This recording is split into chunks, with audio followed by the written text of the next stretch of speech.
For a discussion of youth justice and education, please welcome Darryl Terry, Ismael Nazario, and actor Jesse Williams.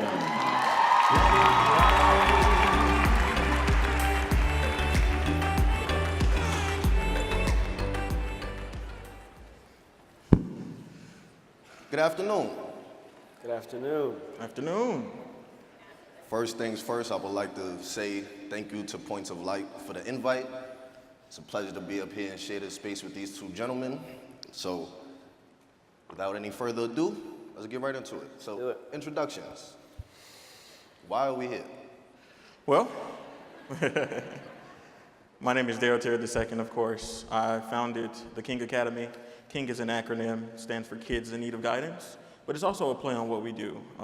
We believe that young black men have the talent and the ability to be successful in our world, and of course, what we do is we transform lives. We believe that black men have the ability to be successful.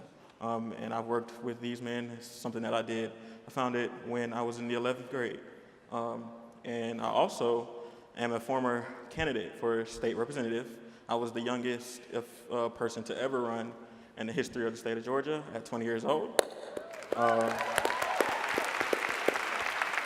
And so we're here to start the conversation on why youth, of course, need to get motivated. Great. I am an activist, teacher, turned actor, producer, director, out here still in the struggle. And I myself, I was labeled a prison reform advocate due to my own personal experiences, but I decided to take it a step further and just expand on human rights issues, social justice issues. In 2018, no, sorry, this is 2018. In 2015, I actually received the Peabody Award for Community Activism. I'm actually from New York, by the way.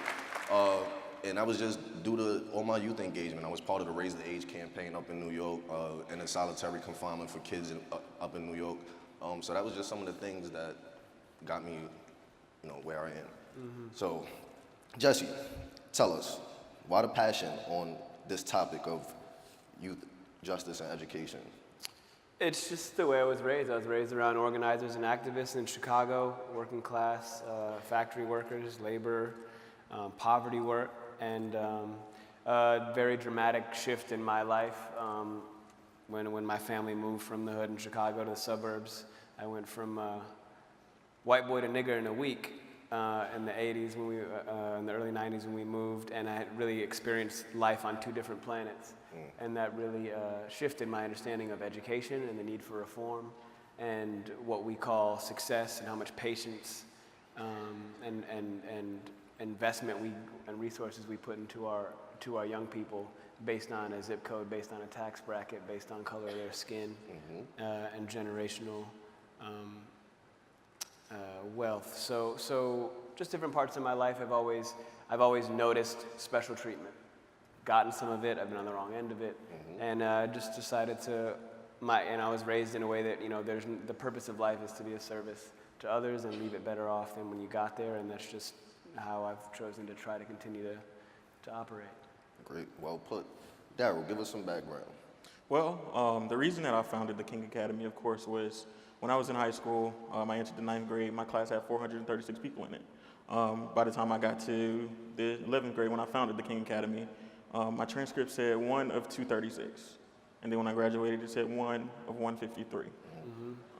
And basically what that means is over the course of time, 300 students dropped out. Where did they go? Of course, the criminal system, the penal system, or of course the streets got them. Where I'm from, of course, west side of Atlanta, you never know. And so the reason that I founded the Kink Academy was just to make a difference. Gandhi once said, of course, be the change that you want to see in the world. And that's what I saw a need in my community, was because the majority of people that were left behind were black men. And that need is something that is ever prevalent in many communities around the country, not just the west side of Atlanta. Nice. So we're gonna open up the questions. Okay. Feel free. How do you think we can help amplify the voices of these young people that wants to get involved? I mean, right now you have more access to resources and information, the internet, social media. You can, whether it's a hashtag or a video or something that goes viral, YouTube channels. We have 300 channels, modes of distribution. I think we're really in a renaissance in narrative storytelling, with people having unique levels of access to be able to tell stories. So that can be through news, documentaries, narrative, short form, long form.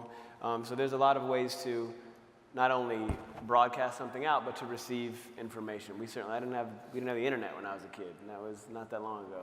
So now, in terms of that level of access, we have to be taking advantage of that and figure out how to localize and not just live on the internet, of course, but what can you be doing on the ground in your communities? And there's just a bounty of information at your fingertips. Definitely something Jesse touched on, social media. It's a beautiful thing, man. You can reach so many people with social media. You can do so many things with social media, but not just social media. Getting involved. Getting involved in your local communities, making that change. Because I once heard that cities are where hope meets the streets. And that's where you can go and you can make that change and make it effectively. That's kind of why I ran for the state legislature, is because recently in Georgia we had a law that was passed called campus carry, and they allowed guns on college campuses. The people that voted on this legislation are 30, 40 years removed from a college campus. And having that voice and not listening to the people that it would impact the most, of course, they didn't listen. And so that's something that young people can do is definitely get involved. Getting involved in local politics, making sure that young people support local candidates, making sure that they support people across the board, down ballot races, making sure that they're aware of what's going on in their communities and the NGOs and the nonprofits that are out there making changes. Another thing I would point out that we're starting to pay more attention to, I think, especially I'm on the board of the Advancement Project, which is an incredible advocacy organization out of DC, national organization, and we're looking at ways to really just lift up, for the millennial generation in particular, just lift up literacy around policy and policy making, understanding the language of these policies and so that we're not always after the fact wondering how this happened. How did this DA get elected? What is a DA? How did this law get into place? How did we get here? Why did we get off? What's a grand jury?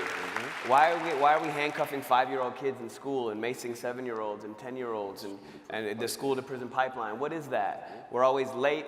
It's too late, and then that really informs how we vote, whether we're motivated to vote.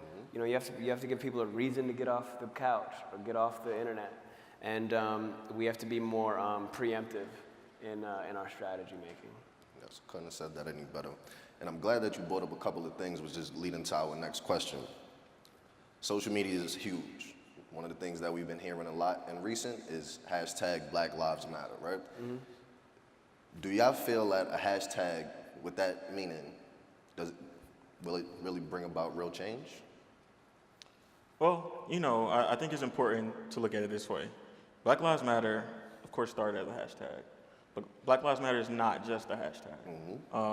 When you have black men who are 12 times more incarcerated than white men, when you have black women who make 43% less than a white woman, when you have 8% of black students who only make up, when you have black students who only make up 8% of non-historically black colleges and universities, I believe that black lives deserve a little bit more recognition.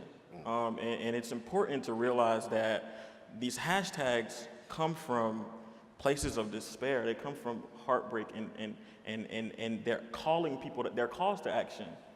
Because, like we said before, social media is something that can change lives.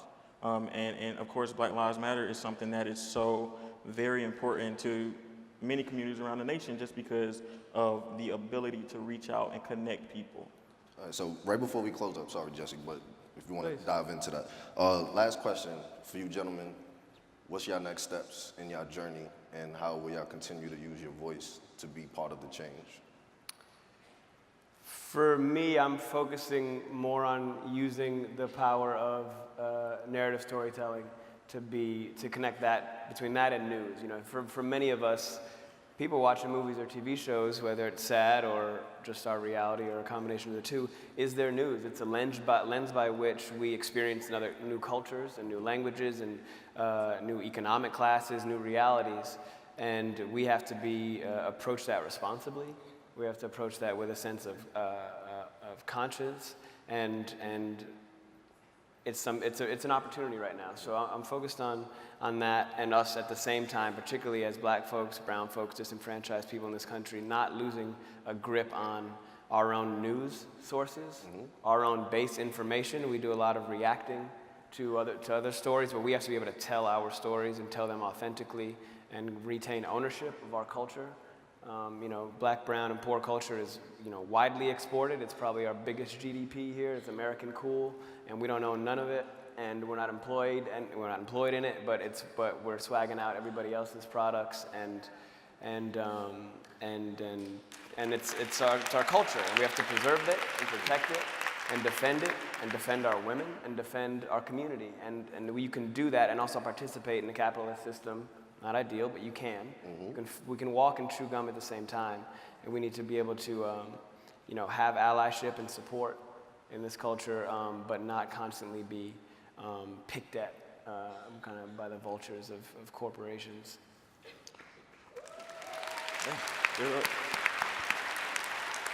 I'm definitely going to keep being the executive director of the Kink Academy. We make a lot of change. We're doing a lot of things in the lives of young black men on the West Side. People always talk about, people come up to me every day and say, when are you going to run again? And a lot of people say, well, politicians are always thinking about the next election. I'm not thinking about the next election. I'm thinking about the young men whose lives I change every day. And I've also, thank you. I've also accepted a fellowship to teach with Teach for America for the next 2 years upon graduation. So. Well, that's all the time we have. Thank you once again. Thank you, gentlemen. Guys. It's been a pleasure. Good to have you.